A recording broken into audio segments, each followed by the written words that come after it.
Mpenzi mtazamaji na msikilizaji wa Kankono Media, nikiripoti wilaya Mbozi mkoani Songwe, langu jina ni Joseph Ochieng.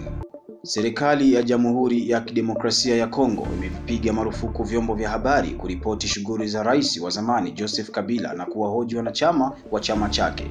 Haya yanajiri baada ya Kabila kurejea Jamhuri ya Kidemokrasia ya Kongo mwezi uliopita, huku akiwa na mvutano mkali kati yake na serikali inayoongozwa na mrithi wake la Rais Felix Tshisekedi. Mamlaka zinashinikiza kuwa kumfungulia mashtaka bwana Kabila, huku kukiwa na tuhuma za uhaini na madai ya kuwa na uhusiano na waasi wa kundi la M23 ambao wamekuwa wakipigana na jeshi, jambo ambalo amerikanusha hapo awali.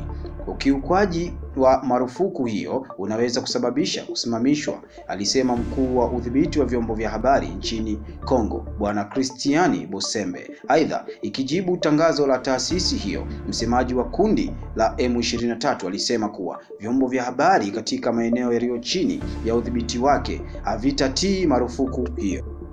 Saudi Arabia, zaidi ya Waislamu milioni 1.4 wanatekeleza ibada ya hija katika mji mtakatifu wa Maka nchini Saudi Arabia mwaka huu, baada ya mwaka mmoja ambapo watu 1300 walifariki, wengi wao kutokana na joto kali.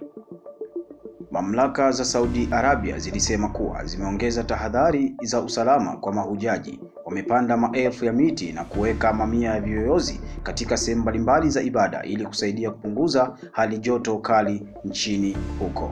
Lakini serikali ya Saudi Arabia pia imeweka marufuku ya kupeleka watoto walio chini ya umri wa miaka 12 na kuonya kuwa watu watakaojaribu kuhiji kinyume cha sheria bila kibali rasmi watakabiliwa na faini ya dola 5,000, ni sawa na milioni 13,412 za Kitanzania, na kupigwa marufuku kwa miaka 10 kuingia Saudi Arabia. Wapiga kura nchini Burundi wanaelekea kupiga kura huku kukiwa na ongezeko la mfumuko wa bei, uhaba wa mafuta na malalamiko ya ukandamizaji wa kisiasa.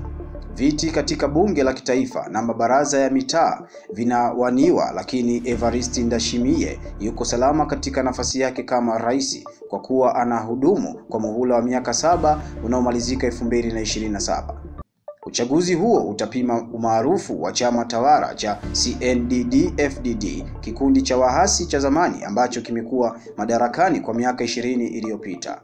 Taifa hilo la Afrika Mashariki tayari ni mojawapo ya nchi maskini zaidi duniani, lakini wakazi wa huko wamewekewa shinikizo zaidi na ongezeko la bei ya bidhaa kama vile chakula. Vyama vya upinzani vimelalamika kuwa wafuasi wao wamekuwa wakinyanyaswa na kutishwa na wanachama wa vuguvugu la vijana wa chama tawala cha CNDD-FDD. Rais wa Marekani Donald Trump ametia saini tangazo la kupiga marufuku kusafiri kwenda Marekani dhidi ya raia wanaotoka nchi 12, akitaja hatari za usalama wa kitaifa kulingana na ikulu ya White House. Nchi hizo ni Afghanistan, Myanmar, Chad, Jamhuri ya Kidemokrasia ya Kongo, Equatorial Guinea, Eritrea, Haiti, Irani, Libya, Somalia, Sudani na Yemen. Marufuku hiyo itaanza kutekelezwa kuanzia Jumatatu tarehe 9 Juni. Hatua hiyo ya Trump imepingwa na mataifa yaliyoathiriwa na vita, uhaba wa chakula na uhamiaji.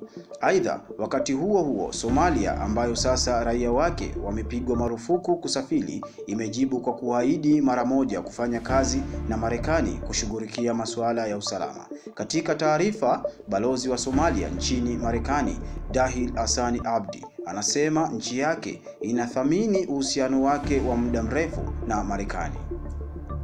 Mwisho wa habari. Usisahau kusubscribe, kulike, comment ili uweze kupata updates mbalimbali.